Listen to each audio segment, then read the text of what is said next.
Would like to welcome back everyone from the recess from yesterday. This is the Lane County Board of County Commissioners regular meeting. This is Wednesday, December 10th, 2025, and it's now 9:04. We have an item before us, which is the first reading of ordinance 2509. Is there a request from any commissioner to read the ordinance in full? If not, I'll just read the title. Thank you. This is a matter of amending Chapter 8 of the Lane Code to extend the term and franchise agreement with Comcast of Oregon 2 for the operation of a cable communications systems to June 30th, 2027, delegating and replacing in its entirety Ordinance 24-10 and declaring an emergency LC 8.100.005. I'll now hand it over to staff for a summary of the item. Please, Ms. Emily, please go ahead. Good morning, Chair and Commissioners. I would like to mildly correct the title. It is deleting and replacing in its entirety the ordinance rather than delegating. So just wanted to clarify that. Deleting, sorry, my mistake. Did I read that wrong? Thank you for clarifying that. This is the first reading of amending the ordinance related to the cable, Comcast cable franchise.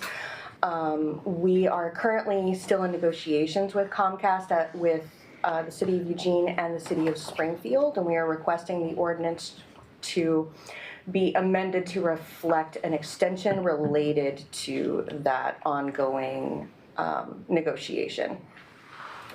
We should be back in January for the second reading if this goes as anticipated. All right, great, thank you. Does any commissioners have any conflict they wish to declare?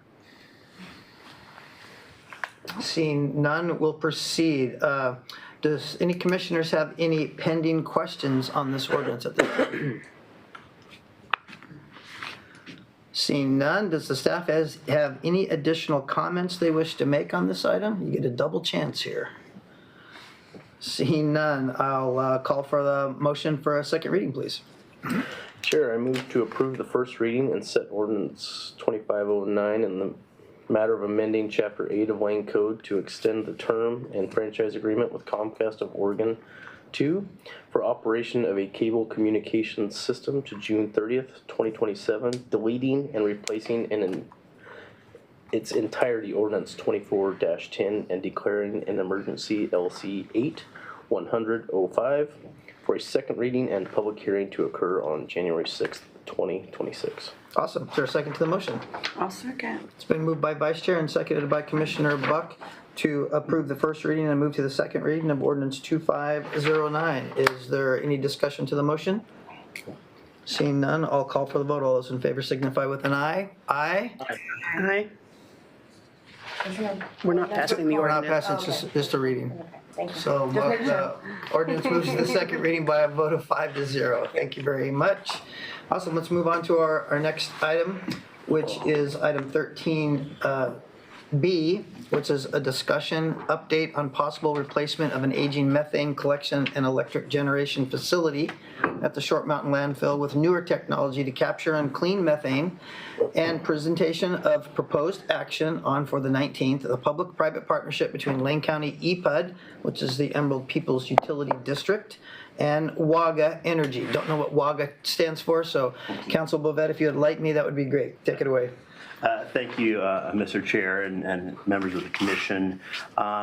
We're back to solid waste again. We talked a bit about that yesterday, and here we go again.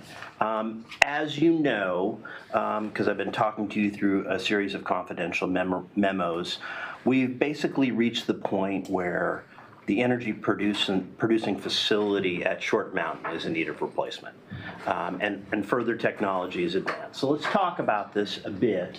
The reason why this is important is because, of course, landfills generate gases.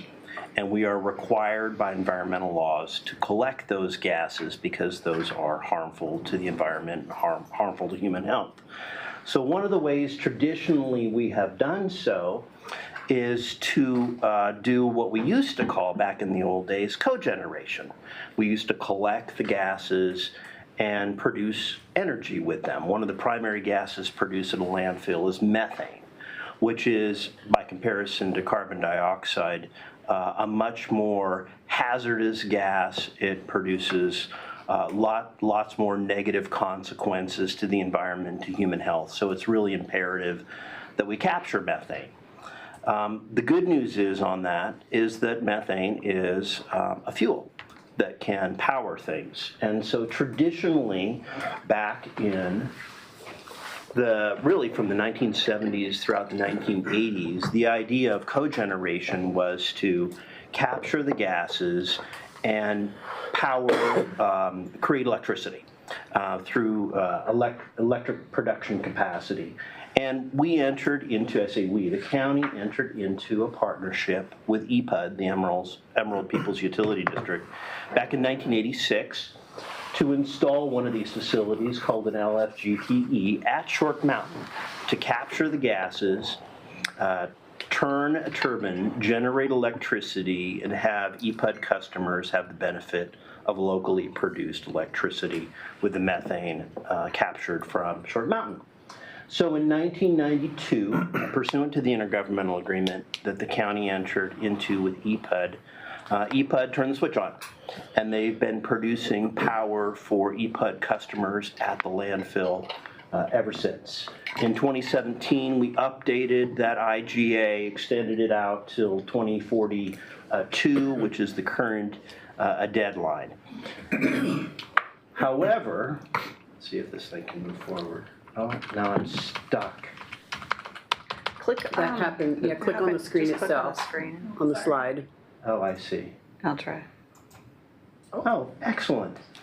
So this is the basic layout. Anytime you move that toolbar around, it resets the So if I control. do that, Jeff doesn't You're want the fine mouse. now. It's just Okay. if you move that little toolbar around, then it resets to. So I stole this little cool graphic from EPUD off their website, which kind of describes what we've been doing really since 1992, capturing our gas, turning a generator, producing electricity for the benefit of EPUD customers as well as Lane County, because this whole system captures the gas and gets us into compliance with environmental and public health issues. And that's what the facility looks like out there right now. They've been generally producing about 4% of EPUD's overall energy needs. So about 4% of the energy load that EPUD sells to its customers is generated by the facility at Short Mountain. But things have happened. One, the equipment is aging, needs to be replaced. It's reaching near the end of its life. But technology has marched forward in terms of what is typically happening with gases emitted by landfills these days. And the latest, newest thing, which is not really that new, but within the last couple of decades, is RNG, renewable natural gas. So instead of capturing all the gases and turning a turbine and creating electricity, we now capture a greater percentage of the gases, clean them at an even better level, and we actually can clean it enough to sell the gases into the natural gas system. So that's called RNG, that's renewable natural gas. And EPUD and the county have analyzed the situation, and we believe that rather than replacing the EPUD electricity generation facility with another one, the newest technology related to RNG suggests we should, for a whole lot of reasons that I'll get into, install one of the newfangled RNG facilities, capture more of the gases, and sell those cleaned up gases into the natural gas pipeline. And so that's where we got into discussions with EPUD. EPUD issued a request for proposals to see what kind of possibilities there might be out there for essentially swapping out and exchanging their current electric generation facility with a newfangled RNG facility. We sat down with them and went through the RFP responses as well. They selected WAGA. We agree that WAGA, and I'll talk more about WAGA here in a minute, is the best selection among those that submitted responses to the RFP. And we started to engage in negotiations, which of course I've been keeping the board updated with, attempting to create truly a win-win-win scenario for EPUD, the county, and WAGA altogether. Now, as I mentioned to the board previously, we are under contract with EPUD right now, an intergovernmental agreement, where essentially EPUD controls the gas until 2042 that comes off of the landfill for energy production purposes. And there is about 17 years left on that intergovernmental agreement as we talk here today. So we struck a deal with EPUD, a conceptual deal that I shared with the board, and we proceeded to negotiate through a series of negotiations that Jeff and Dan and Emily, I dragged Emily into it because each of the three entities, WAGA, EPUD, and the county, decided we needed at least a couple of lawyers each to negotiate the complexity, and I'll talk about the complexity here in a minute. And so that's what we did. 6 lawyers, believe it or not, met regularly for a couple of months. Almost 8 weeks. Yeah, almost 8 weeks to try to strike the deal in terms of paperwork. The deal is fairly easy to explain, and I'll get to a slide where I do that. But as you might guess, trying to deal with all the details of making this happen is quite involved, and I'll talk about that in a sec. We decided to break the actual new agreement into 5 parts, just to try to tackle these things, because each one had a lot of technical details, and I'll talk about it. So we have 5 agreements. They're all posted on the website. They have been since last week, and I've sent them to each of the board members so everybody can look at what the 6 attorneys came up with. And we got down to literally negotiating words and syntax and everything to make sure we had it clear. So hopefully it reads clearly.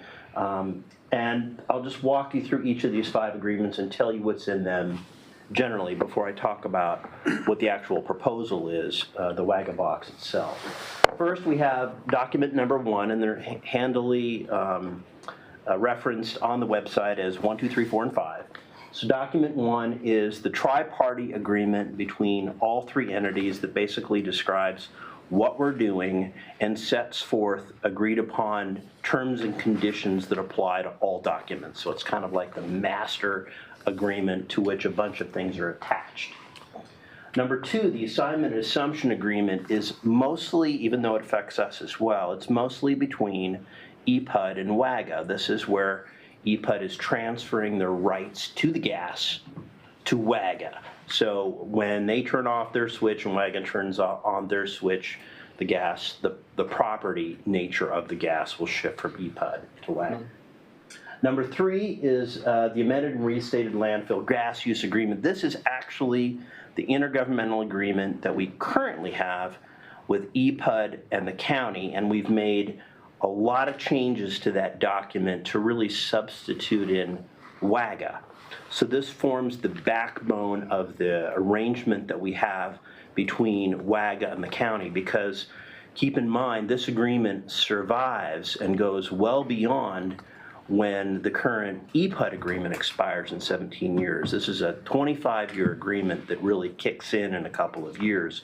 So about the first 15 years of that agreement, we'll have a 3-way deal, and then for the last 10 years, we'll have a 2-way deal that you can extend for 10-year periods subsequent.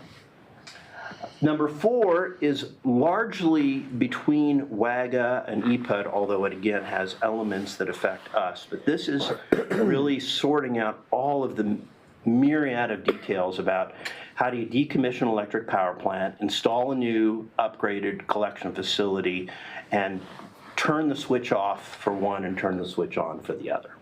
So this takes care of really what is going to happen over the next, assuming the board approves, it happens over the next 2 years in terms of all of that switcheroo. And then finally, number 5 is the royalty agreement. So how does the money flow? And I have a couple of slides where I'm going to talk about how all the money flows in this deal. So there they all are. Would love really for anyone's feedback, either from you, the public, or whomever, looking for all sorts of feedback on those agreements. But the 6 lawyers think we've actually put into writing the deal we struck, but we're not perfect, so let us know if you see anything. Now I'm going to actually use some WAGA slides that they have graciously provided to me, and I'm going to pretend to actually understand the technology, which I understand somewhat, but if you have questions about some of this technology, I've got some experts on the other side of the table that I might defer to. What you're looking at here is something called a WAGA box at an existing landfill, and we'll talk more about what the WAGA box actually does. This is to tell you a little bit about WAGA, the company itself. They're a multinational company that essentially specializes in this particular field, installing collection facilities at landfills and collecting the gases, cleaning the gases, such that the gases can be sold into the RNG pipeline. They have 32 facilities in operation right now. They've got 16 more under construction. They've got experts all over a number of nations, including the U.S., and I have a nice little map to show you here in a moment. This is, I kept this slide in here too as well because I thought it was just kind of a good description of the overall project and kind of what's going on, literally from where waste is produced, where it hits the landfill, where the gases are collected, hitting the Wagabox, selling it into the RNG facility, and then the RNG can be used by consumers of Northwest Natural Gas or whoever it might be, and then the cycle repeats. It's a renewable, that's why it's RNG, renewable natural gas. Wagabox is patented technology, so Waga isn't sharing all of their technical details, of course. This is what they do, and they have a system that is really efficient at dealing with a lot of the other challenges associated with gases emitted by landfill, and they can produce pretty phenomenal results using this new technology. The chart on the right is basically talking about the WAGA system really can deal with high levels of nitrogen in the system and filter them out where many others can't. If you have too much nitrogen in your landfill gases, then many of the competing technologies just kind of fade out. The Wagabox is fully capable of handling all that based on their technology. Yeah. What does it do with the nitrogen? And maybe this isn't, I mean, I know you're Yeah, not a see, WAGA representative, but if you could hold that, Yes. because I think we'll get to some, and I know some other folks in this room can answer that. Let's see, for the landfill, this is more of a splash screen for them in terms of how it benefits everybody.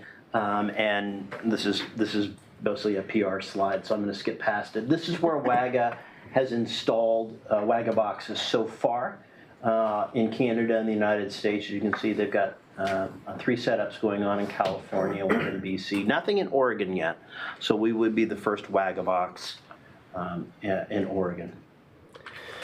Let's talk specifically about Short Mountain because, okay, where are you going to put this thing at Short Mountain? And so our folks, together with the WAGA folks, have put a slide together to show you where actually the Wagabox would be located on a piece of property within the Short Mountain footprint up to a 2-acre parcel, and you'll see it there in the corner, and then a close-up and how the Wagabox facility actually fits within that perimeter. Is that currently where the EPUD building's at?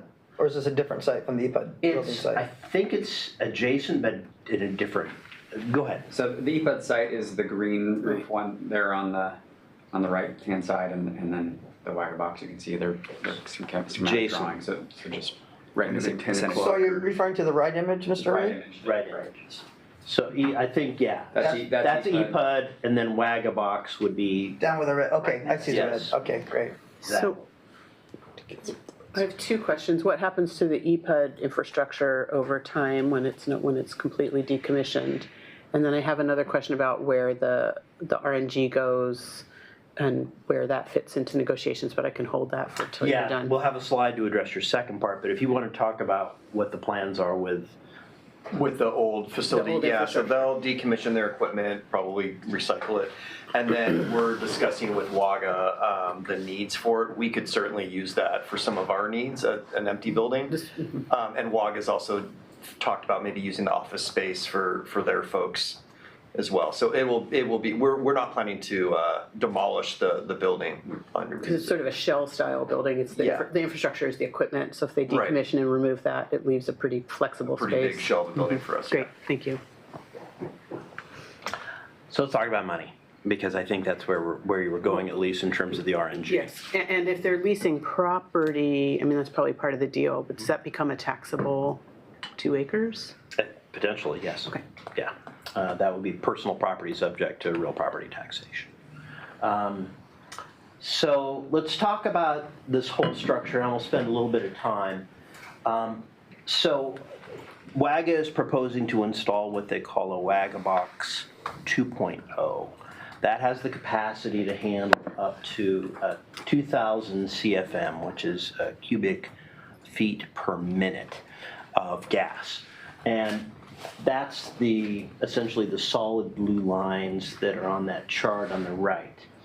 What we project will be produced by the landfill, you can see is the dark line right below those. So we're within the range of what the Wagga Box 2.0 can handle. These assumptions, and I'll say a few things about these assumptions, are conservative assumptions. We know that right now we're producing approximately 1850 CFM. So all of the numbers I'm going to talk about are based on the assumption that we're really not going to collect any more gas than we're currently collecting, and we will roughly have the estimates that they're projecting on this slide. We know these assumptions are likely not true because and I'll talk more about it, actually I'll talk about it right now. The WAGA in this proposal is going to spend about $600,000 improving our collection system, which improves the well, the collection, what they can capture, as well as pressurizing the system to pull out more gas. And so we think we pretty much know there will be an improvement on the current 1850, but there are, let's just say, there are some side bets maybe involving some beers involved in terms of how much. Some people think it's going to be multiple hundreds to add to the 1850. Others think it's only going to be 100 or 200. We'll see. But all the numbers I'm going to talk about are assuming we're not going to get any better at collecting gas than we are right now. So let's use very conservative numbers. In addition to the $600,000 for upgrades prior to WAGA turning on the Wagga Box 2.0, we will also have essentially a budget set aside by WAGA every 3 years of $250,000 to do maintenance and improvements, further improvements to the collection system to make sure we're capturing all that we can capture. Rob, it's Yes. $250,000 a year. A year. Yes, But so then it's it per year, but- and it resets after three. resets after 3. So if they spend $100,000 in year one, that money doesn't go away. That extra 150 rolls over the next year, rolls over. So if we know we're going to have a $600,000 upgrade in year 2 or 3, we can roll the money over. So it's $250,000 that they contribute every year. It resets to zero after 3 years. But in the 3 years, does any of that money roll over to the next 3 years, or you have to spend it at the That money goes That's a away. deadline. Then Gotcha. year 4, $250,000. But it rolls over within the 3 years, so Yes. it's cumulative. So if we spend Yeah. nothing year one, we have 500 The next The year next, of their money of to their to money. spend. Understood, thank you. Yes, that's a much better, fuller explanation. Thank you for that, Jeff. Okay, so I want to talk about, I have a question about that last matter. yeah, go ahead. So it's a complete reset after 3 years. It's not a rolling 3 years. Correct. After 3 years, it goes to a complete reset, zero.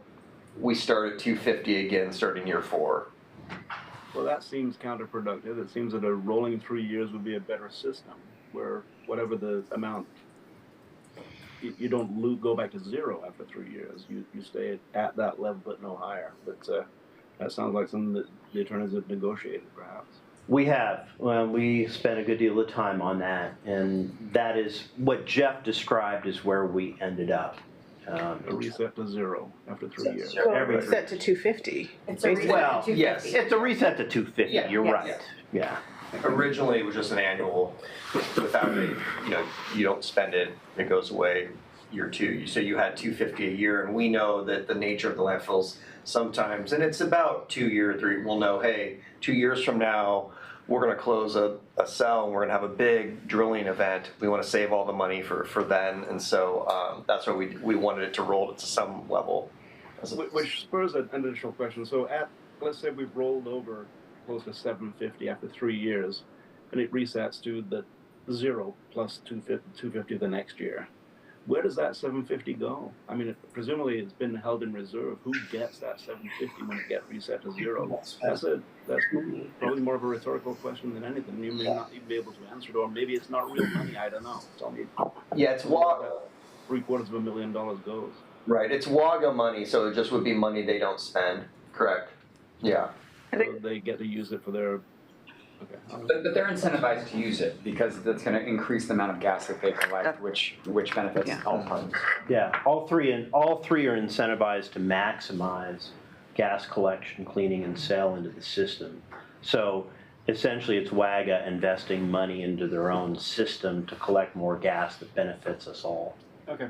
And they're essentially budgeting this 250 in this complex way that resets every 3 years. That is clear enough, thank you. Yeah. Vice Chair's got a question. Yeah, and just, I think it's kind of what Commissioner Farr is hitting on. So if the first year, say we're spending 250, we decide to roll over, does that start the 3-year rollover? Or is it every three, just every 3 Year years? one 3, starts 6, it. 9, Yep. 3, 6, 9. Yep, Got it. yeah. Interesting. Yeah. So that, that's fine, just take a little planning. Yeah, it challenges us on our end to say, what do we have coming up and how do we want to spend their money? Yeah. And ultimately, how do we want to spend it so that we're not spending a lot? So if we know we have a $500,000 event that's coming up in 2 years, what can we do in year one not to spend all of their 250 so that we can roll it over and use their money? Because we'll cover the difference, right, on large ones. So yeah, it's a challenge to us to make sure that we're planning correctly. And it essence- sounds like we'll kind of be fracking our own landfill, in a sense. In a way, right now there's no pressure in the system, and if you add pressure to a system, you can control how the gas is extracted a little better under pressure. So, in a way, but I don't think there's any fracturing going on, other than maybe garbage is being broken up. A good example would be right now we're looking at getting a grant with WAGA. They're gonna help us write it for $500,000 to Oregon DEQ that would pay for new controls for the wells. So you can control them on a computer, a lot more 24 hours you set systems up. So that's an example of, if we didn't get the grant saying we knew it was $500,000, we'd wait till year 2 and we'd purchase wellheads, newer technology to do that because we wouldn't have a drilling event or something coming up. So, there are these things that you can improve on your system that are, that help you that we can look forward to and use. It wouldn't require us to frack. Right. Great. It's just to. Never heard of that in the. Yeah. Thanks, Jeff. I appreciate your explanation. And that was kind of the point I was getting at. Yeah. Yeah, just to be really clear, so I understand your question, we're not drilling into anything that isn't landfill fill, Right. Correct. so that's not really fracking. I just want to, Well, pressurizing it is, Yes, pressurizing. well, which was mentioned. just making really clear Yeah. that Lane County is not trying to make an end run around a process to create a fracking project in No. Lane County. Yeah, thank you. I'm going to talk more about this here, but I do want to touch on this briefly with this slide because this slide will be important not only for what I'm going to talk about in the next slide, but also in the next presentation. So we have built into this contract, this proposed contract, 2 scenarios depending upon what your board decides next week. So there are 2 ways to essentially get a gas line to Short Mountain, which there isn't currently. One proposal would be for WAGA to install it by themselves, a 2-inch line, purchasing their own private easements through property. This would just serve the WAGA box itself. The budget for that is approximately $7.5 million to get that done, to run a 2-inch line that would interconnect the WAGA box with Northwest Natural. As a second option within the contract, if, depending on how your board decides things next week, if you decide to have us proceed to potentially move the Clean Lane project to Short Mountain as well, then we have a proposal from Northwest Natural Gas to install a 4-inch gas line using their authority and their power to do so, that would potentially serve both the WAGA box and through a separate meter, the Clean Lane project. So you could potentially site both projects through a 4-inch pipe. There is one additional advantage to choosing, and that costs, you can see, $11.3 million as compared to the 7.46. So there's basically a delta between the two of about 3.8 million and change. There is a second kind of corollary advantage to choosing option 2, and I would urge you to think about it for a week, even if you don't want to move Clean Lane to Short Mountain. If we go with option 2 with Northwest Natural, we can use their trench to install a leachate line, which has its own separate intrinsic value to it, which we couldn't do if WAG is just installing their own 2-inch line. And we can talk more about that on the next few slides, but I want to really spend time on this slide and see if you have any questions before I move beyond, because that's an important distinction. Both options are built into the contract.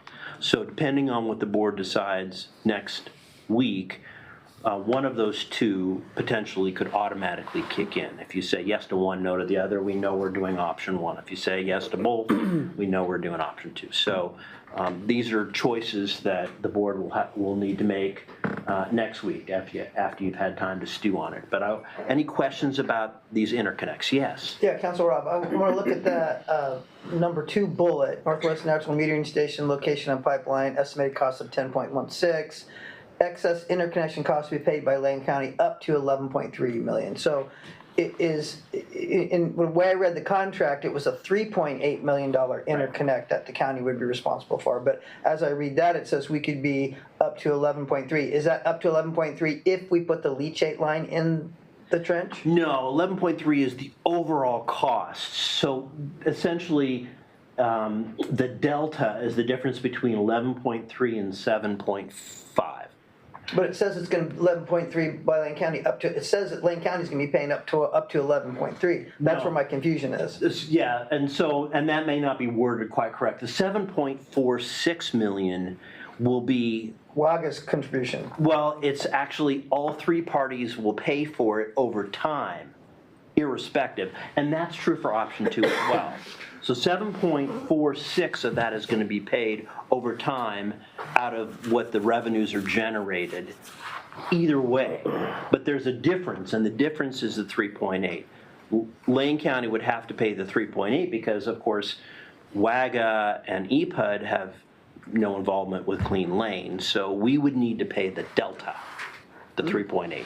And does that 3.8 come out of time from the royalties, or is that something that we have to do a different set of fiscal arrangements for? It could. I mean, there's a number of ways to structure it, and we can talk about how that might be paid. But right now I'm just presenting the options rather than how you choose to pay them. But it is important that you understand that 7.46 will be buried into the project and would be paid by all 3 parties out of revenues. But the difference, if we do want to go with Northwest Natural installing a 4-inch line, 3.8 million has to be paid by the county because the 3 partners are really not part of that. And as of yet, we don't have any cost estimates on the additional, what would be put a leachate line in that trench when it's open. We don't, although the trench will be open, and so we'll have to run up numbers to see what that would actually look like, because we'll have the advantage of having essentially a trench line already open with an easement, and we can drop a line in. Now, what the actual line will cost, I don't know if We haven't estimated that. you have an And we estimate. don't know how long that trench line can be held open, why we decide and budget and figure it out. Don't know yet, because foundationally, we don't know where the board is Yeah, that's all going. part of that decision in the week, Yep. so, And we can get you more information and bring it back to you next week if that would be important. okay, yeah, that would be great. You bet. Typically, it's not left open, it's, Right. filled in as it goes. Right. So we would want to have that decision made before construction starts. Right, Yeah. right. So we would need. My hand is raised for the queue, Chair. Oh, yeah, Yeah, go ahead, thank you. If it's my turn. Oh, go ahead, The, option 2 is a very elegant proposal for a number of reasons. The leachate line is something we've been ignoring for decades. Yep. Something we do need. And it is, as we all know, it's a part of a larger discussion. And Rob, I'm kind of floating this. Part of a larger discussion that ultimately involves Cresswell, ultimately involves Goshen, and connection to the Glenwood NWMC. So I really love the elegance of option 2 for that reason. It's something we've been ignoring for a long time. There are certainly questions involved, but my question, Rob, is that presuming that option 2, it's all a part of what we're looking at with the metro, what the 3 jurisdictions are looking at with the Metro Plan amendment, which ultimately would allow that. That is a necessary step, but it's one that we can presume is going to move forward in a timely fashion. Is that a correct assumption on my part? I think so, but I don't know if either of you want to respond to that. approval for Putting in the leachate line. NWMC, right? Yeah. Yeah. We would have to go through the approval processes, get DEQ permit to allow it, go through the whole ritual to allow it to happen. But then again, so would Northwest Natural Gas. We have to do all this stuff really within the next 2 years to get it all done so we can essentially hook up the Wagga box. But And it is a process, I guess my point is, it's the process that we're already looking at, it's already in Yes. place regarding the other jurisdictions that we're considering for addition to the NWMC, so. this is more just a matter of an opportunity. It's a timing opportunity. And it's, once again, it's a wonderful opportunity in my estimation, thank you. So we built it in, so, I mean, I prepared, a couple of different orders, but I will say, if you make there's a variety of decisions you could make. You could say hypothetically, what I haven't crafted an order for, you could say, yes, we want to do the EPUD WAGA deal. No, we don't want to move Clean Lane there, but we do want to do option 2 anyways, just for the leachate line. That's a possibility. I haven't crafted an order for that, but if I get that direction from you next week, theoretically, we could do that as well. So there really is, in essence, a couple of different ways to look at this. Any other questions on this one? So it's sort of, this seems like maybe this is the time to ask my question. We're referring to Northwest Natural. Is that a fait accompli? Are they part of the negotiations? Do we have their assurance they want in? Is there another option for where the gas goes? All of those questions. We've just kind of been speaking assumptively or presumptively, I'm not sure which is right, about their involvement. We have. Their involvement is really limited to option 2 at this moment in time, because they would be the ones, because they own the natural gas pipelines locally. So they would be the ones installing the 4-inch line with putting the meters in. Where the gas gets sold to, That's my question. that's my next slide. Okay. Okay, that gets a little more complicated. Actually, 2 slides. Slides there. Yes, this is our timing slide. You can see the gas interconnect, the installation. You can see how all of this lays out for that 2-year period. Because as I mentioned, we have roughly 17 years left of life on our intergovernmental agreement with EPUD. So really, we're talking about 2 years to get all of the switcheroo done, and then we turn on the switch, and we'll have 3 partners for 15 years, and then 2 partners for 10 years. But that's how we're kind of looking at getting this done in the next 2 years.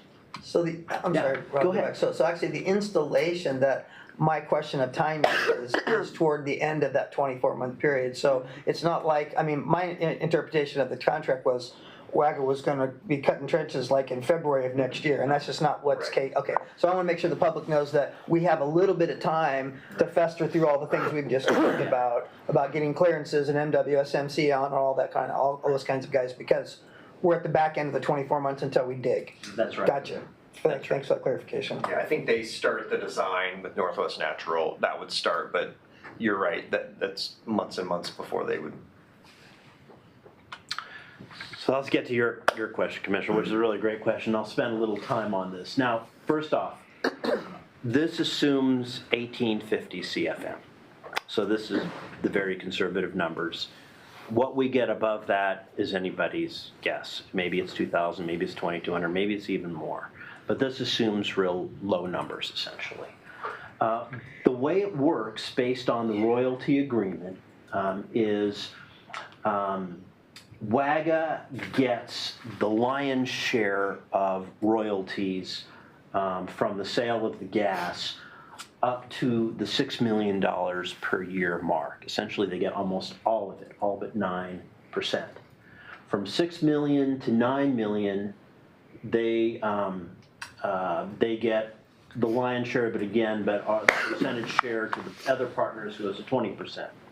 Above $9 million a year, it's a 50-50 deal between the partners.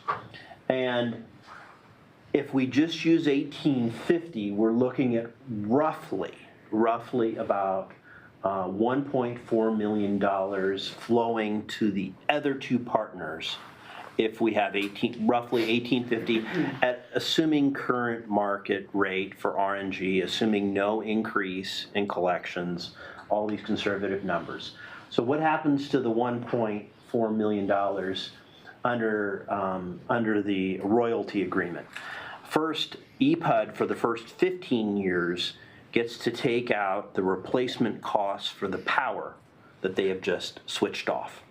That way their customers basically are held harmless from this change.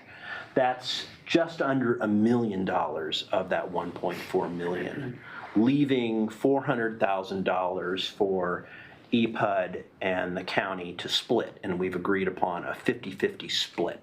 So this would generate revenues as soon as the switch is switched on for the county and for EPUD that go beyond the cost of power replacement of roughly about $400,000 a year. Now, after the 15 years is up, and we're just WAGA and the county, that all goes to the county. It doesn't go to EPUD any longer. In terms of where the gas is sold, there's actually a split, and you'll see it here, 60% and 40%.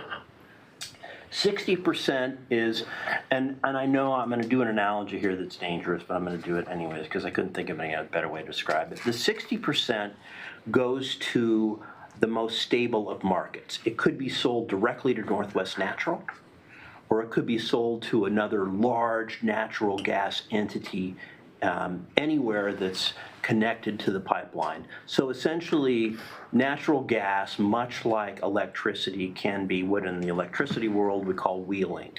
You can sell it into the system here with one electric utility, but you're actually selling it to another electric utility further out. So it could be Northwest Natural. They might be the primary customer for the 60%, or it could be something, another entity similar to Northwest Natural.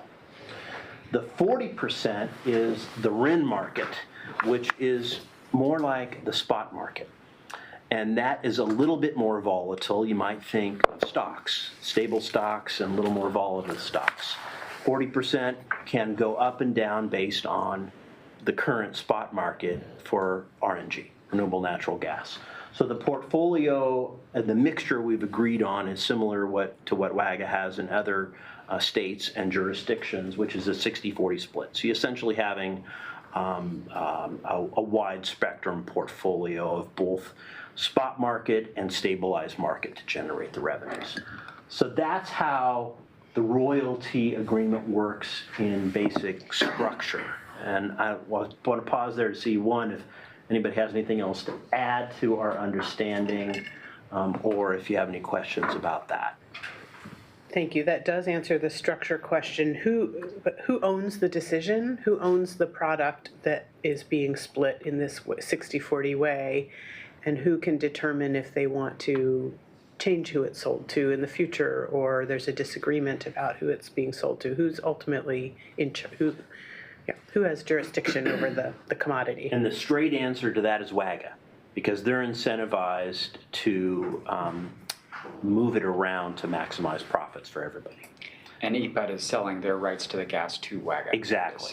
So in this number 2 agreement, EPUD would normally make this decision, but they're transferring their right to WAGA. That's helpful. So our role is to facilitate this shift, and we have no more or less control than we would if we had retained some. If EPUD had chosen to upgrade equipment and we had retained the differences, the money in the pocket because of the royalty split. Exactly. Okay, thank you. That's helpful. Anything else you gentlemen want to add to the basic structure here? I think that pretty much describes what we've been doing and agreed to, at least tentatively. It's my understanding that the WAGA board met on Friday and approved the agreement. I believe this was presented to the EPUD board yesterday. I haven't had a chance to look at the recordings or review any of that. And then we're presenting it here to you today. And the idea being that we'll have a week to stew on things, answer any further questions. I know there were a couple of things we'll have to price out, get some rough numbers for the leachate line, what that kind of looks like, any other questions the board might have. But if this gets approved by both EPUD and your board next Tuesday, then we will have a deal that will be locked in And there is also a tax credit issue because that 2 years of construction and implementation will actually all occur prior to the expiration of something in our Internal Revenue Code that would essentially give potentially a $3 million rebate to the partners, which would be divided equally among the 3 partners to further incentivize this. This is why, and I asked for an extension because I didn't think we were going to get all this done by November 15th, and we didn't because we're here on December, but we do have an extension of that until December 17th. So you deciding next Tuesday and Wednesday is totally fine, and we've preserved the potential for a tax credit for this project. So that's pretty much what I have for you. It's the deal that you authorized me to go try to negotiate. Nobody's agreed to anything other than the WAGA board, but I'm happy to answer any more questions that you might have of either staff. Yeah, go ahead. For me? Yeah, Commissioner Farr, please. Thank you. You know, this, I've heard enough to really help me with whatever decision we need to make next week, council, and staff. So very good presentation. It leads me to another point that the methane that we're generating, historically, generating methane is a liability unless you turn it into an asset. What we're talking about is turning methane, which we have been doing, into an asset for Lane County. Actually generates revenue. I know I'm not incorrect in that. So therefore, the methane is our asset that we own, and what we're deciding is how do we handle that asset? Because we can't use methane as a county, but we can sell it for money, for revenue, which goes back to the taxpayers of Lane County to help us. Presumably, it would go to the general fund, but wherever it may happen to go, it is an asset of Lane County, which, in a projection to that, of course, Short Mountain is an asset, not just a real property asset, but it's an asset in that it's generating methane, which is another asset. So it's a compounded asset, which leads me to the point, to another point that I think is valuable for us to understand. The more trash we put into Short Mountain, the more methane ultimately is generated, whether we like it or not. But the more trash that goes in there, the more methane is generated. Methane is an asset, so we'll make more money on it, or future generations make more money on it. Consequently, to me, that means that the trash generated in Lane County, which ultimately produces methane, which is an asset, the trash itself is actually an asset owned by Lane County. You can comment on that if you wish, but that's the point that I want to make. The trash generated in Lane County is an asset of Lane County because it ultimately is a revenue generator. Thanks. I would agree with that. I would also say it's also a potential liability because of the hazard. And so we really are duty bound to collect it. But you are right, Commissioner. It's not like we have the capacity to do anything with the methane other than to clean it and sell it into the system or produce electricity as we've been doing for the last 30 years. But I wouldn't disagree. As good as WAGA will be at extracting the methane, as good as they will be, if we quit putting trash in there, the methane production goes down. Therefore, our asset is diminished. And so if we divert our trash one way or another, it reduces the methane, reduces the asset. So our asset, which is the garbage generated by me, my family, and everybody else in Lane County, is owned by Lane County. Okay. All right. Any other questions, comments? I just wanted to check with the vice chair. Did you get your nitrogen question answered? Oh, was it nitrogen question? No, we didn't. So that would just be vented to the atmosphere. Nitrogen is actually the largest component of gases in the atmosphere, so it's inert and not an issue. So it just gets vented. So 8.1%. Yeah. Well, I was just curious. That's interesting. Why other places can't take the natural gas if it's got nitrogen in it? Then. Yeah, it's separating it out because if you have too much nitrogen, as I understand it, in RNG, it's not marketable, and they just simply won't buy it. And so that must be what changed why originally Northwest Natural didn't want the gas, is because the WAG is so efficient at scrubbing it, if you will. Well, it has to meet standards. That RNG can be sold across the nation, so it has to meet a certain standard, and if it doesn't fit within those parameters, then we have to scrub it some more or do other things that traditionally we couldn't do. Yeah, like there was a slide of the facility of what's inside the Wagga box, and there's a distiller. It showed a line that sends it to this, what it called a distiller for nitrogen and something else. And that's all their dispersing. proprietary stuff. Right, and so That's that's why the- others can't yeah. do it, because they don't have the technology to do that. That's their unique process. They Right. chill the gas below sub-zero temperatures and are able to distill it that way. It's an interesting. That unique sounds process. expensive. So it's that it's a unique process, not that the product is different. That's why it can't be used elsewhere. It's a big investment by Wagga to install one of these, and hence why the royalty structure is the way it is. Commissioner Buck, please.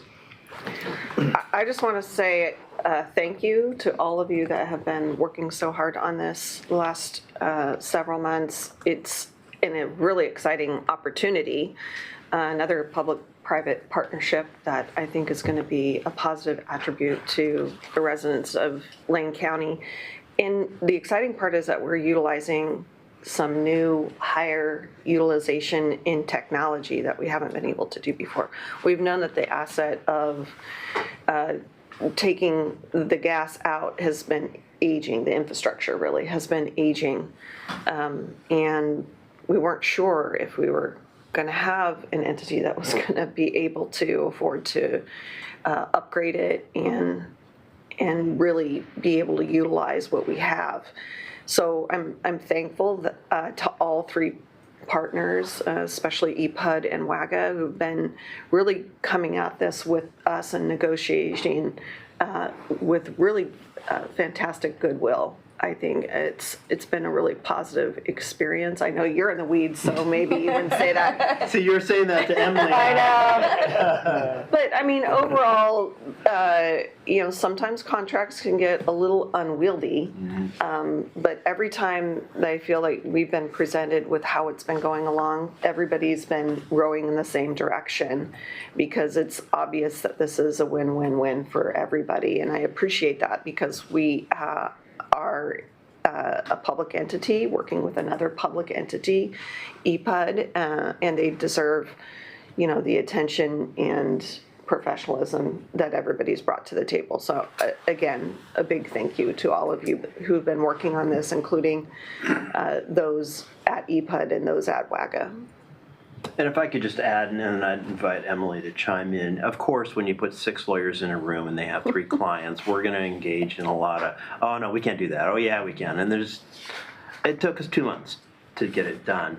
But I will say, I already had a lot of respect for 2 of the lawyers who I knew before, the lawyers for EPUD, just amazing folks, both Chad and Tommy.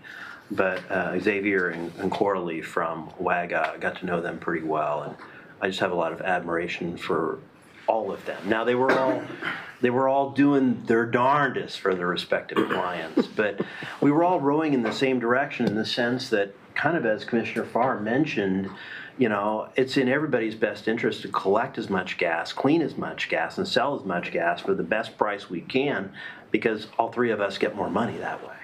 And so we all had the same end goal. It was just the technical details of getting there, and hopefully breaking it up into 5 separate agreements helped you all and everyone else understand what we were doing.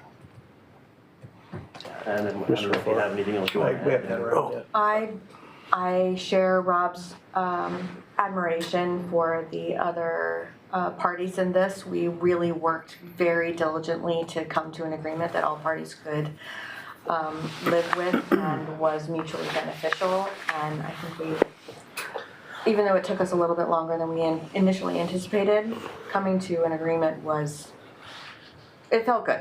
Yeah. It really felt good. Yeah, we had a lot of support from Wagga staff, particularly Chris, who helped me with all these slides, and he's kind of the technical master for Wagga, and then from these 2 gentlemen as well, and then from Kyle with EPUD.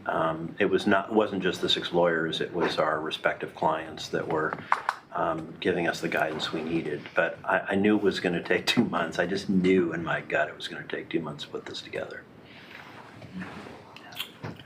Yeah, I've got to weigh in just a little bit here too. I think this is, the way you started the whole conversation, 6 lawyers walked into a room. It's not a bad joke, so I had to get that out of my head. But you guys work really well together, and we've had conversations about how that went. And I think just from my perspective, getting a twofer, or what I call a twofer or a threefer on a deal is always a win. When you can do something and something else benefits from that. The only part about that that's problematic is, you have to pick those 3 things that Commissioner Trigger brought up a number of weeks ago when it was good, fast, or cheap.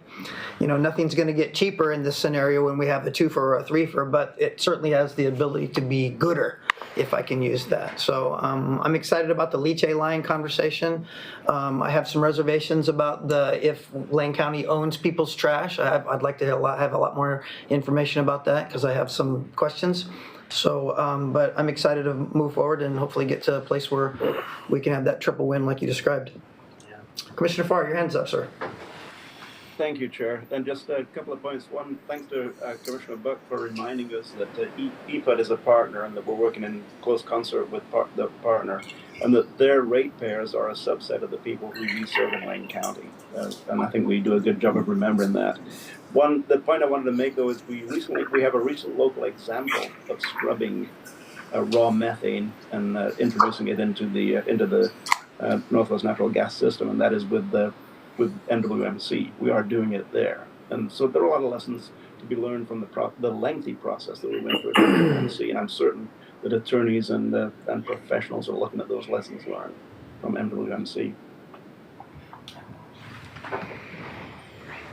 All right. Sounds to me like the lull in the conversation. We're at the end of this item. Is there any other questions or things you want to add before we move on? No, I'll just have a variety of potential orders for you to execute depending on your decisions after you've stewed on things for a week and thought about things. Curiosity asked me, when will we be getting that information that we can read? Will it be hopefully a couple of days before the meeting? Oh, the draft orders? Oh, I could send you all the various scenarios. I'm gonna write an order for you saying yes and yes, yes and no and yes and a yes, but only for this. So I'm gonna have everything in my pocket. And the reason is because we can't kick it out another one without losing the tax credit. I want to snag that tax credit. Absolutely. I'm gonna be prepared for all possibilities. Looking forward to the digital jungle you're going to send us. Awesome. Thank you. You bet. All right, if there's nothing forward in that, we'll close this item out and move on to our item 13C, which is also by Council Bovet. He's going to be heading that up. It's a discussion and an update on a possible siting of the Clean Lane facility at the Short Mountain landfill and 2 proposed related actions. One is authorization of Phase 2 engineering, and 2, authorization for the natural gas line to Short Mountain, which is a succession to the discussion we've already had. So please, Head Council, go ahead. Thank you again, Mr. Chair and members of the board. I will rely on essentially our really excellent conversation about that slide with the 2 different choices, option A and option B, both being built into the EPUD-WAGA contract. What has happened really is the board has had me explore alternate siting for alternate potential siting for Clean Lane due to some challenges we've had with the Goshen site.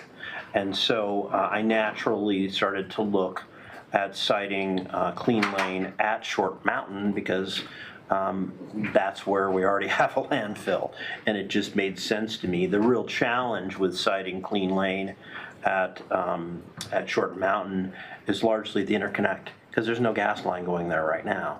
Now, if this deal happens, there will be a gas line and a potential to have essentially a synergy for that, but there's a cost. It's $3.8 million. It's that delta. I've also run up against another wall, which is in order to really look further at Short Mountain, we've done all of the scoping out we can do without spending any money. Now I've run into the situation where if we want to get serious about relocating Clean Lane, the Clean Lane project from its current Goshen site, which is in our contract with BHS, to potentially renegotiating that and moving it to Short Mountain, I need to be able to spend money in 2 ways, at least right now. And there may be more later, but at the moment, we've got the $3.8 million interconnect.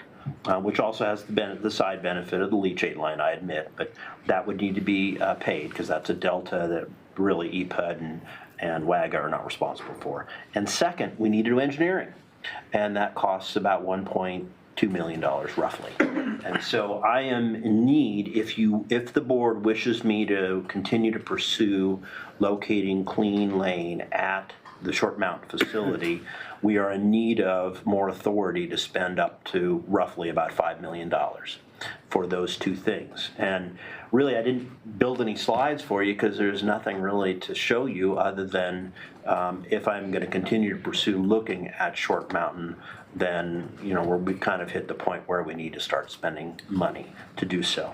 I will tell you that the current status of the Goshen site, it's on appeal to the Land Use Board of Appeals from the land use denial from our hearings officer, the independent hearings officer, Joe Turner. The Luba case was argued a couple of weeks ago. I still have a 50-cent piece if you want me to flip it in terms of my prediction. I don't know how it's coming out, but we do know that we are going to get a decision prior to, believe it or not, Christmas Eve. Luba's deadline to issue a decision is December 24th.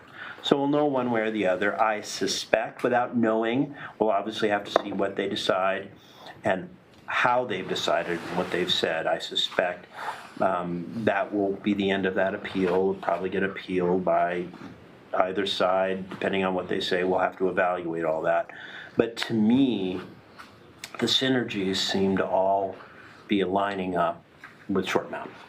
And so I wanted to bring this to you now, irrespective of how the Luba case comes out, because it looks to me, at least, like there's a clearer pathway to citing Clean Lane at Short Mountain, certainly than there was a couple of years ago when Short Mountain didn't look quite as good with no possibility of a gas interconnect without a lot of expenditure. And things look different now. So I wanted to bring all this to the board to really get guidance and direction from you. And if you do want the county to continue to pursue citing a Clean Lane at Short Mountain, one, we would need to do option B. So we have the double interconnect.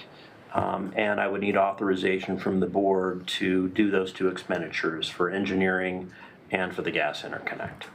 And with that, I'm really happy to answer any questions you might have, but that's really the heart of the matter. So I didn't build any slides because it really does break down to that. I've kind of hit the point where I can't, all the preliminary investigation and us looking at these issues and that issues is all done. And everything looks good. It's just a matter of, do you want me to continue to pursue it? And I don't know if the gentlemen have anything else they want to add to that. That's pretty much it. Questions, comments? Commissioner Farr is going to get his hand up, I'm sure. Commissioner Farr, go ahead, please. Thank you, Chair. A couple of questions regarding the two items. One is authorize a $1.26 million contract for engineering. The second is the delta, the $3.8 million on the WIGA project. The cost of the trench, let's presume, for this discussion, I'm presuming that we're going to build a leachate line. We're going to install a leachate line. We've needed it since 1995 or even before. And we know that we're transporting millions and millions and millions of gallons of leachate of the freeway using semi-trucks up to 10, 12 a day. We know that we've got to end that. So that leachate line is going to need to be built at some point. Do we have a number? We're looking at $3.8 million as the delta. What is the number for just, let's say that goes away. We decide not to do that, but we're going to add the leachate line. Do we have a number on that? Commissioner, actually, I was thinking, Land acquisition, the trenching, and the leachate line. Yeah. I think we might have that when we did what was called our project definition report for Goshen. We expanded that to look at the leachate line. So I think there may be an estimate in there that I'll look at and get back to you with that. There is. I think it was $2.7 million, but that's just from my memory. So, that being said, that reduces that amount, presuming that we're going to ultimately spend that money anyway, in my mind. So that trench has got to be dug at some point. Should have been dug in 1995, but it didn't get dug in 1995. It's more expensive to do it now than it was then. And in the meantime, the carbon footprint of all of those trucks, the risk that we have transporting millions and millions of gallons up to Glenwood every day, or annually, is a risk that we have. So to me, that's a part of the discussion, is that leachate line has to go in. So regarding number two, it goes back to the statement that I made earlier, that is an elegant solution. Co-owning the trench. Let's go back to number one. The contract amendment is $1.26 million. I have no comments on that. I'll just wait for the discussion. Yeah, I would ask, if it's okay, Jeff and Dan, if you could bring back for discussion next week, and I can share it with the board in advance. It would be nice to have some rough estimates on not only what you mentioned, Dan, what it would cost to do a leachate line separate from this, and what we think roughly it would cost for us to put a leachate line in the trench that Northwest Natural would theoretically dig if option 2 is what we go. So if we get those numbers, I think that would be helpful, because I've heard a number of questions around that. We can do that. Cool.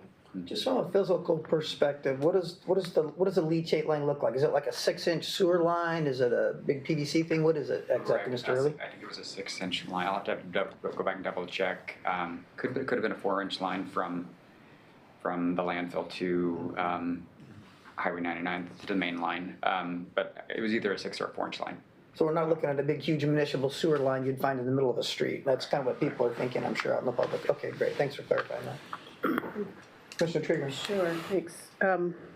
Thank you for all of it.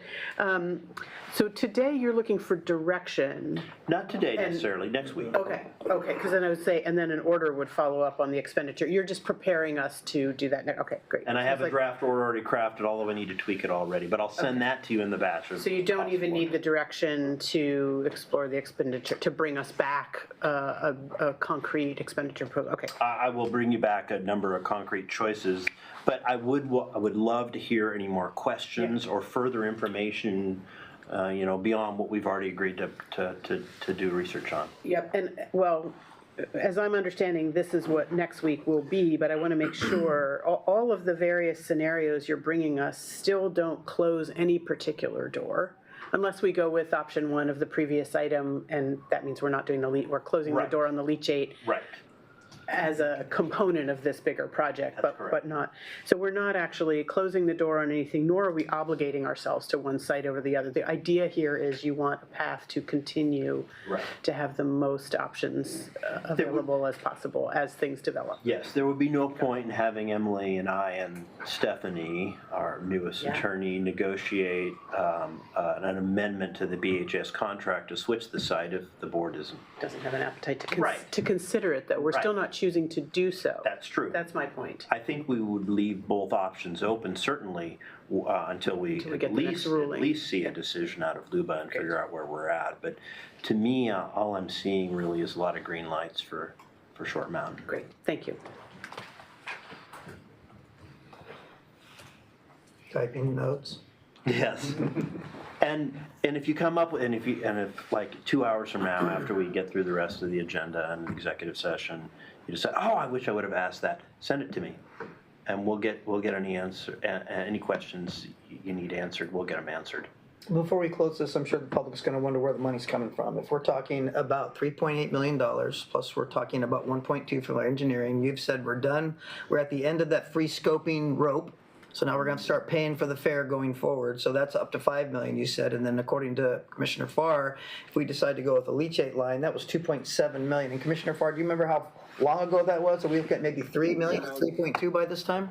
It is such a big number in my mind. Let's not use that as as an absolute, Chair. Oh, no, these are absolute. I'm just trying to cobble together what the total commitment is here. If we decide to do A plus B, C, we're looking at, in my estimations, of probably right at $8 million. And so the question is, what pants pockets are we finding that into? And so if it's okay, Please. Mr. Chair, I would add that to the assignment Yeah. to these two gentlemen to come back with pricing on these various options that we've talked about today. And where, and how they would pay. Yeah. Yeah. Good, that would be helpful. Sweet. Okay, so Commissioner Roebuck.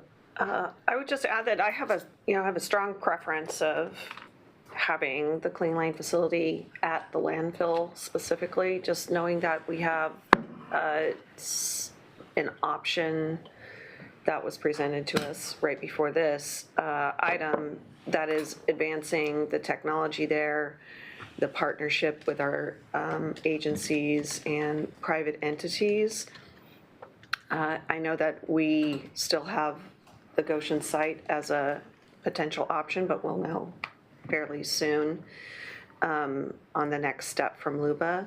But the symbiosis of just having everything on the same site, what better place to site a recycling facility, but at the landfill where the waste would otherwise go?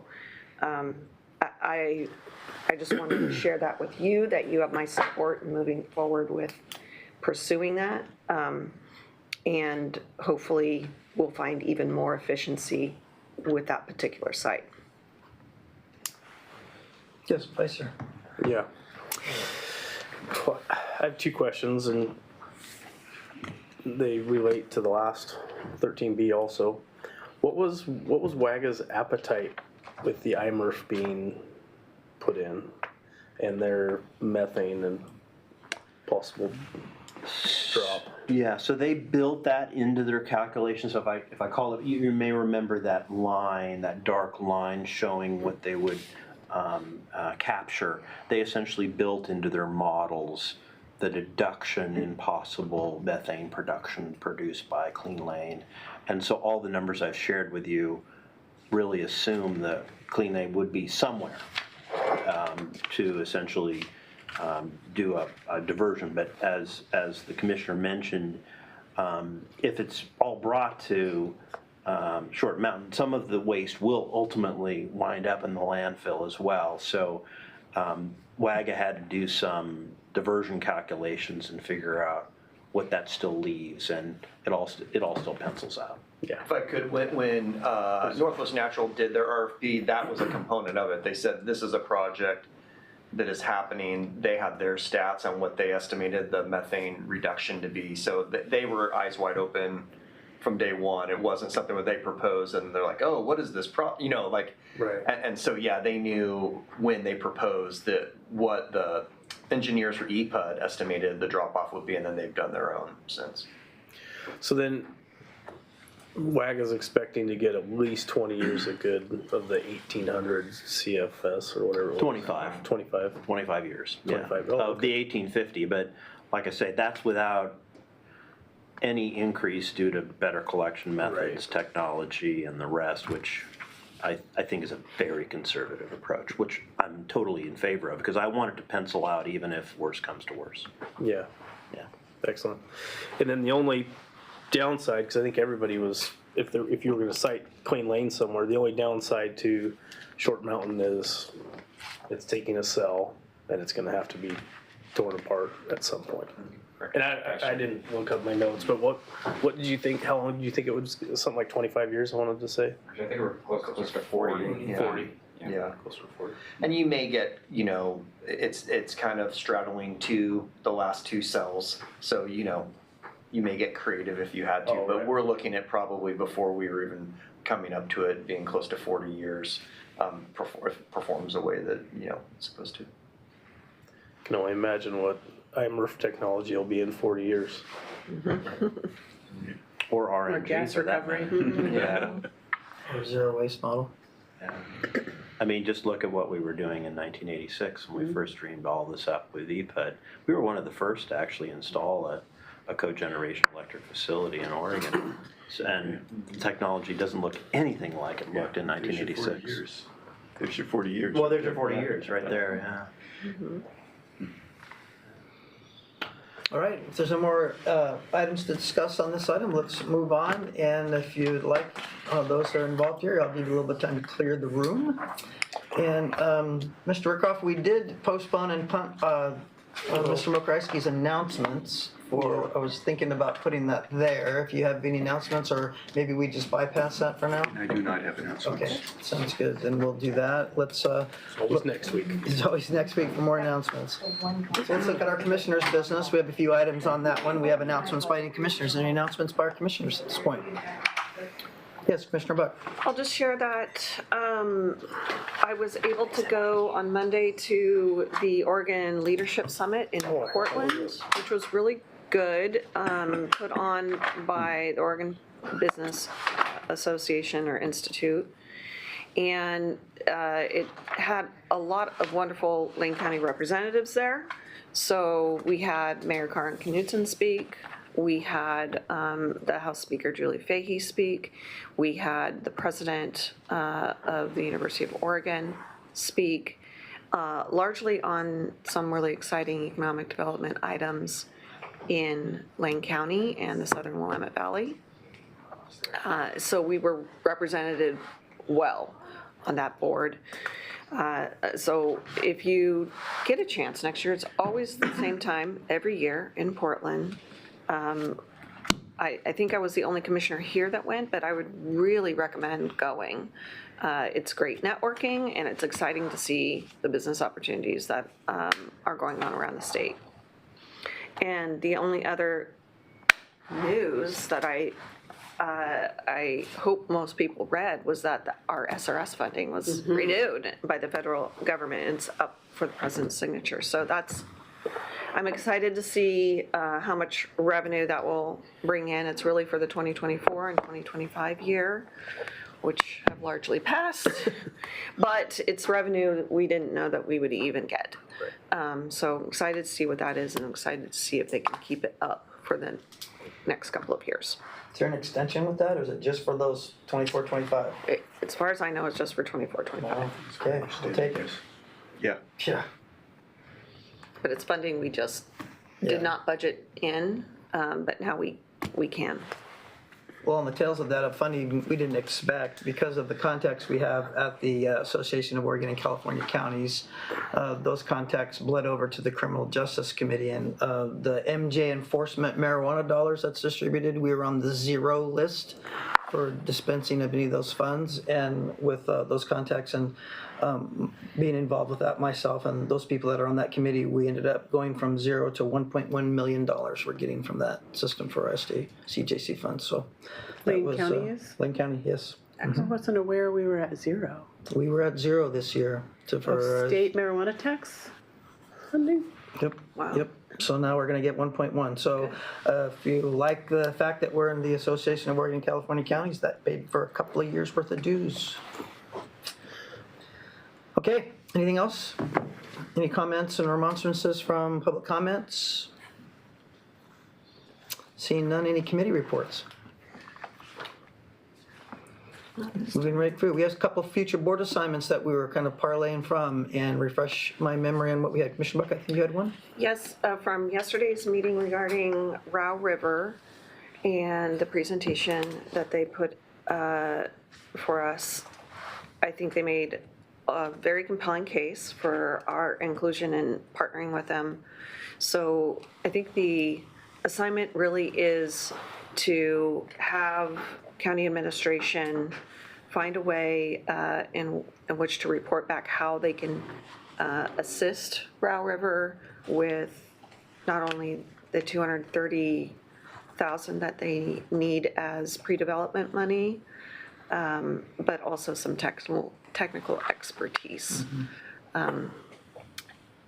We haven't had time really to fully discuss the details, but it was really be direction for county administration to look at those details and report back to us how we can help partner with that agency to help them meet their goals. Okay, I see you had notes. Commissioner Farr, you had notes for that? Yep. Yes. Thank you. We also talked yesterday about bringing back that housing panel that we had. We ran short of time on to dive a little bit deeper into the discussions and understandings of the challenges and financial efficiencies that could be had. We didn't quite get to that topic, which was the main item that I assigned that for. So I'd like to see that brought back for at least another hour of discussion. Thank you. I would love to amplify that assignment to have a shelter panel back with plenty of time to hear from them, but also then for us to dig in with questions and have a conversation.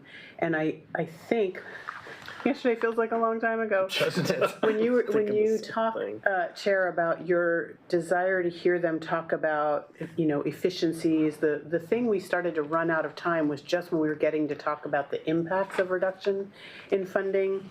But I think, I'm not sure if this is covered in your wording, so I would love for them to also dig a little more into the different populations they serve and the variance in the cost per bed, for us to hear more from them about that and us to better understand that, because I know they gave the, like, it's not apples to apples, but I want us to dig a little more into understanding that. Why is it a quote cost per bed is much higher in one shelter model than another? What are the inputs that go into that? Who's being served? What are their outcomes? What's the sustainability of the different models, where they live on that housing ladder? So I'm just I don't think it needs to be a separate assignment. I think it's Yeah, kind just of keep part of what adding you it were on. asking, Yeah, it's another right? part B, C, D, sure. So we may do like a 2-hour work session Yeah, versus a yes. 1-hour work session. Yeah, it's a substantial It's a big piece, topic to understanding really we need dig to have. into. Yeah. Yeah, I feel like we never have enough time to speak about housing. I mean, it's a popular subject, but giving us enough time to really have the conversation will be helpful. And yeah, I think in the climate we're in with funding and the community's attention on the issue of homelessness and the lack of shelter, support for shelter and housing, absolutely more time is great. Chair, you had a word in there in addition to efficiencies that I did not catch. Challenging and fiscal efficiencies. Just, I mean, in light of what Commissioner Trigger said about state funding reduction, but just also, there was some criticism that brought that assignment on where, private sector could do it a lot cheaper and a lot more efficiently than governmentally sponsored programs. So there was some discussion about that at public comment when that was first assigned that I think we'd like to unpack a little further. Yes, Council. And if I could add, if you just make a note, Greg, I think it might be really good to not only have more time, but put it in Harris Hall, because there were just a lot of folks interested, and I think we squeezed as many human beings into this place, into this room here, and so I think there's a lot of people interested. I was planning to attend and chose not to. Yeah. Yeah. So maybe remind the staff when they schedule Yeah. it to ask for it to be in Harris Hall. And to that point, I think part of why it was busy, we had public comment and then came up here, is what the different models are doing different in neighborhoods and which models work best in what neighborhoods, because I think we're going to keep hearing from the River Road area.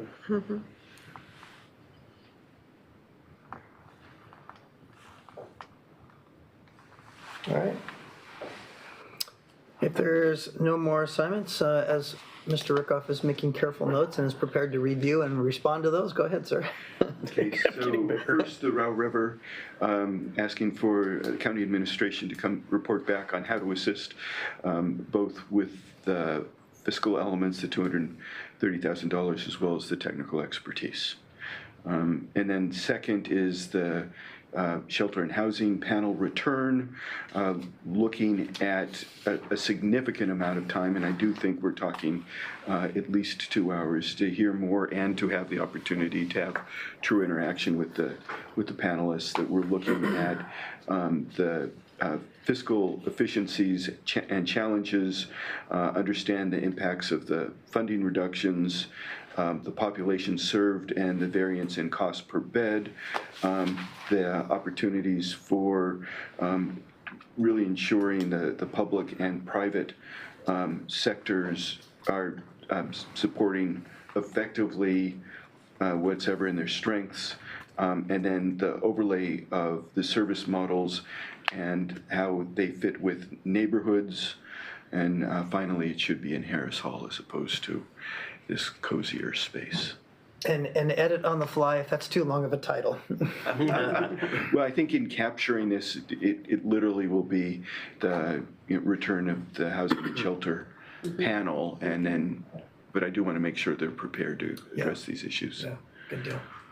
All right, we've reviewed assignment. Any other business for the good of the order before we adjourn to exec session?